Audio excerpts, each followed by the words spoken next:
Bendiciones, queridos hermanos. Es un placer poder acercarnos a ustedes a través de este medio. Reciban un saludo caluroso, afectuoso de parte mía y de parte de mi esposa. Vamos a hacer un mensaje de 4 partes. La primera parte será una breve explicación de cómo contar el tiempo. La otra será las 70 semanas de Daniel. La otra, los años de ministerio del Señor, y explicaremos 3 días y 3 noches que nuestro Salvador pasó en la tumba. Hoy empezamos con una breve explicación de cómo contar el tiempo, escrituralmente. Debemos entender que Dios se manifestó y quiere manifestarse, y Él dejó unas señales en la Escritura para que nosotros pudiéramos comprenderlas.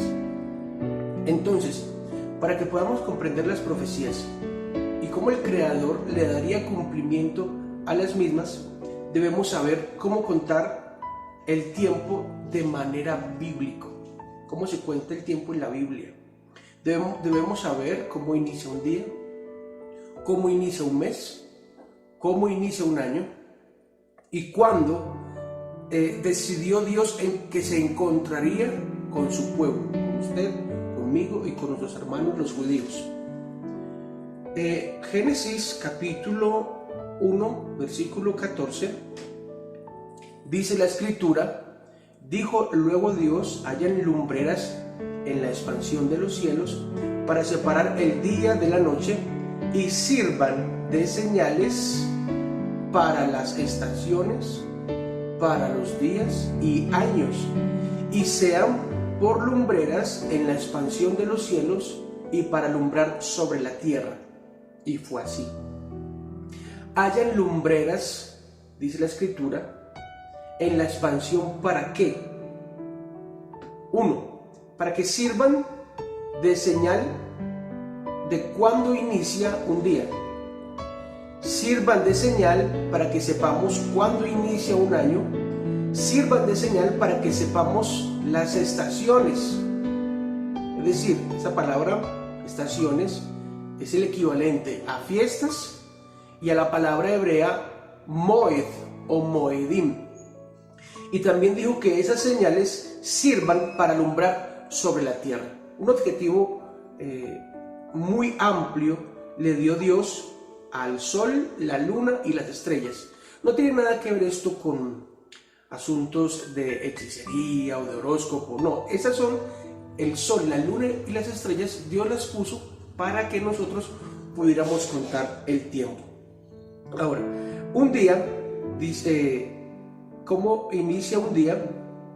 La Escritura nos dice en Génesis 1:4: y vio Dios que la luz era buena, y separó Dios la luz de las tinieblas, y llamó Dios a la luz día, y a las tinieblas llamó noche. Y aquí está el dato importante: y fue la tarde y la mañana un día. ¿Qué tenemos que comprender aquí? Que un día no inicia a las 12 de la noche, sino que un día inicia a las 6 de la tarde, y fue la tarde. En la tarde inicia el día y termina a las 6 de la tarde del próximo día. Esta es la secuencia: 6 de PM, como lo conocemos, 12 PM, 6 AM, 12 PM y 6 PM. Eso es un día. Voy a dejarles aquí una gráfica de noche y día, como podría ser visualmente. ¿Cómo inicia un mes? Un mes inicia con el primer rayo de luna. El Salmo 104:19 dice la palabra: Él hizo la luna para medir las estaciones. Él hizo la luna para medir las estaciones. La luna era ese punto de partida para que las estaciones o fiestas o moedim tuvieran inicio. El Salmo dice: Él hizo la luna para medir las estaciones. Entonces tenemos que prestarle mucha atención a la luna, pues ella daba inicio a cada festividad o a cada momento que Dios decidió encontrarse con su pueblo. Es tan importante esto que nuestros antepasados, ellos hacían todo casi tomando la luna como referente. Sembraban, cosechaban, cortaban la guadua, se cortaban el cabello con los ciclos lunares. Entonces me parece algo muy interesante que debamos prestarle atención en este día. ¿Cómo se contaba un año? La escritura nos enseña también que el Señor le dio esta orden a Moisés en Éxodo capítulo 12 versículo 1. Habló Jehová a Moisés y a Aarón en la tierra de Egipto diciendo: este mes os será principio de los meses, para vosotros será el primero de los meses del año. El mes con el que inicia el año bíblico se llama Nisan o Abib, mejor llamado Abib. Este año ustedes lo van a encontrar entre marzo y abril. El primer rayo de luna, ¿se dan cuenta cuánto es importante la luna? El primer rayo de luna, cuentan ahí, el primer rayo de luna es el inicio del mes Abib, y ese mes está entre marzo y abril. Ese mes, dijo el Señor en Éxodo capítulo 12 versículo 1, este será el inicio de los meses y el inicio del año, el año bíblico. Ahora, los tiempos designados, ¿cuándo se encontraría Dios con su pueblo? Y esto es muy importante, pues durante toda la escritura se ve cómo esos tiempos designados se llevaron a cabo y cada profecía se cumplió en cada uno de ellos. Los tiempos designados, que son las fiestas, son 8 fiestas. Las 8 fiestas son sábado, Shabbat, Pascua, panes sin levadura, primeros frutos, Pentecostés, trompetas, expiación y tabernáculos. Nuestro Dios dio esta orden a Moisés, Levítico 23:1. Jehová dijo a Moisés: dile a los hijos de Israel los tiempos designados de Jehová que proclamarán como convocaciones santas son mis tiempos designados. Esos tiempos designados, como la escritura lo menciona, fueron dadas a Israel. Ellas, las fiestas, son los tiempos designados. Algo que debemos saber y tener en claro es que las fiestas no son ni judías ni son de los gentiles. Tienen dueño, y la escritura dice: dile a los hijos de Israel los tiempos designados que proclamarán como convocaciones santas son mis tiempos designados. ¿De quién son las fiestas? Son del Señor. No son ni de los judíos ni son de los gentiles, son de Dios. Él se la da, esos tiempos designados se las da a Israel para que Israel nos la transmita a nosotros.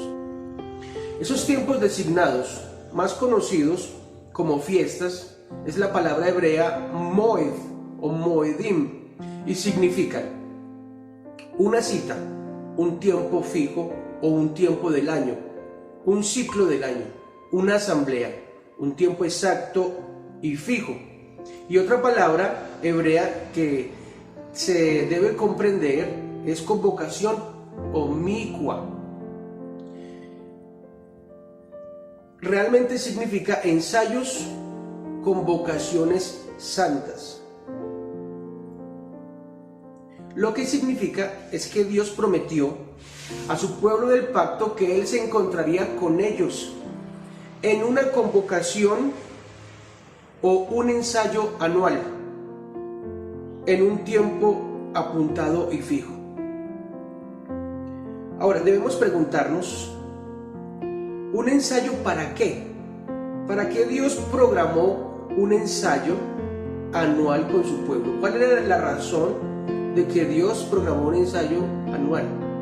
Dios programó con esos ensayos un relato visual y entero del rescate a través de la vida de su Hijo, nuestro Salvador.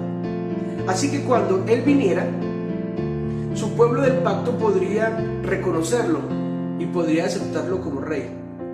Estas señales salieron, el significado real no estaba en el corazón del pueblo para cuando el Salvador vino, así que esto no se pudo cumplir.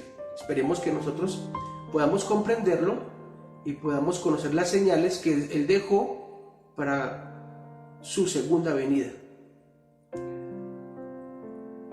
Miremos lo importante de estas fiestas.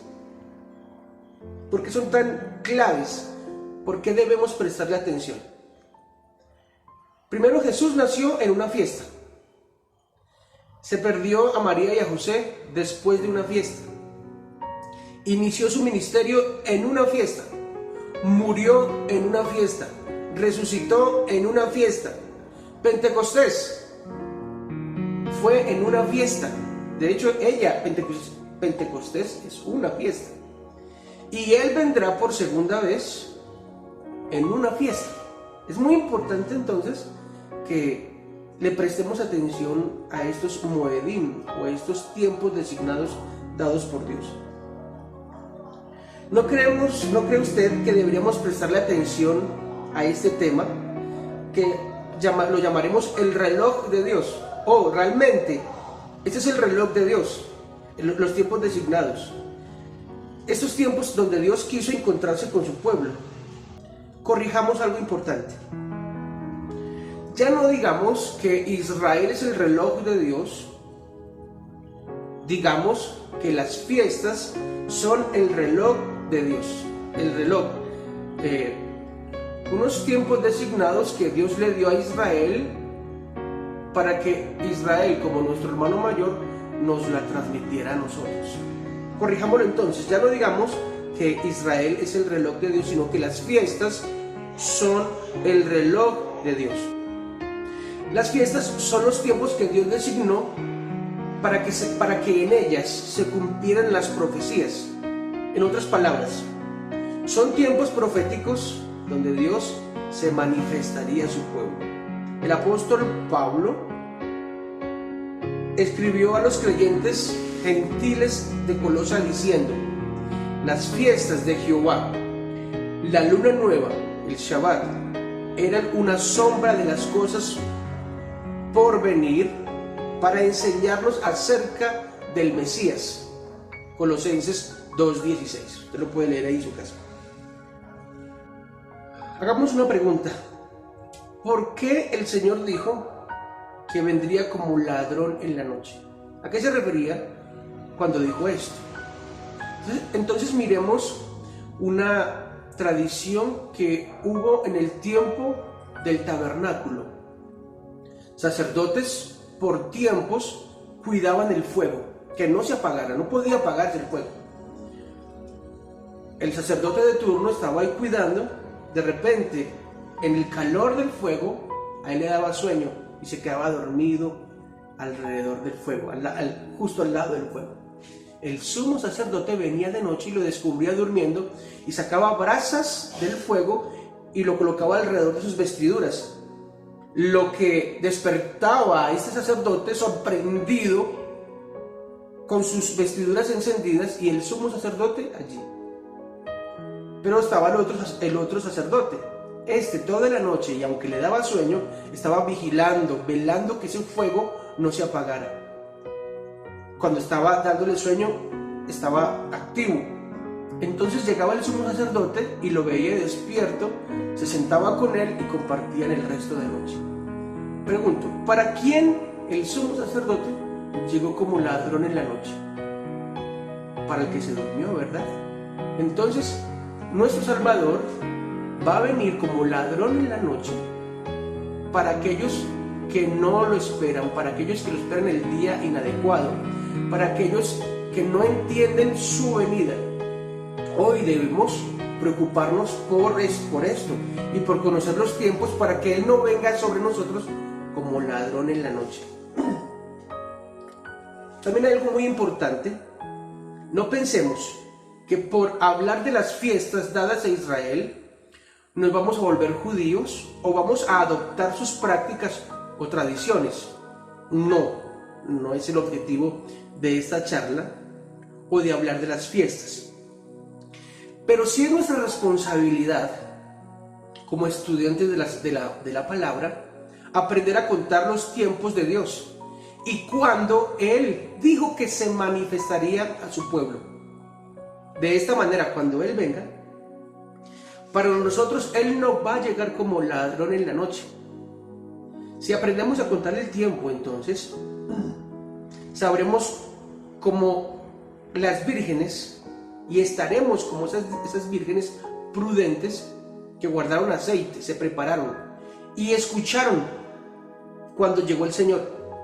Estaban atentas a la señal de la llegada de su Señor y guardaron tanto fuerzas como provisión para irse a encontrar con Él. Y sin duda, cuando escucharon su señal, salieron corriendo a encontrarse con su esposo. Yo quiero motivarlo en este día y motivarla en este día para que no cerremos nuestro corazón a los tiempos designados y a las señales que Dios dejó para encontrarse con nosotros. Pidamos a Dios que nos dé entendimiento, aunque sea un tema difícil, que nos dé entendimiento para comprender. El Señor dijo: el que tiene oídos para oír, oiga lo que el Espíritu dice a la iglesia. Pidámosle a Dios que nos dé oídos para escuchar. Padre, te damos gracias por esta palabra, te damos gracias por esos puntos tan importantes y por tus tiempos designados.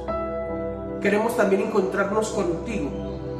Ayúdanos a comprender tu palabra y ayúdanos a comprender lo que nuestro corazón no quiere recibir.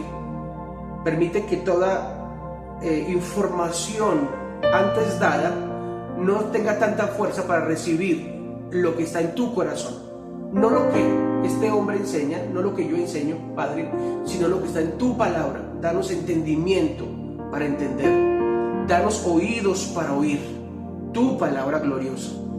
Te damos gracias y ayúdanos a preparar para esos tiempos que vienen sobre la tierra y que estemos firmes en tu palabra. En el nombre de Jesús. Un abrazo fuerte. Espero que ustedes presten mucha atención a este mensaje, que lo sigan y lo escuchen una y otra vez para llegar a una mejor comprensión. Les enviamos un abrazo. Bendiciones.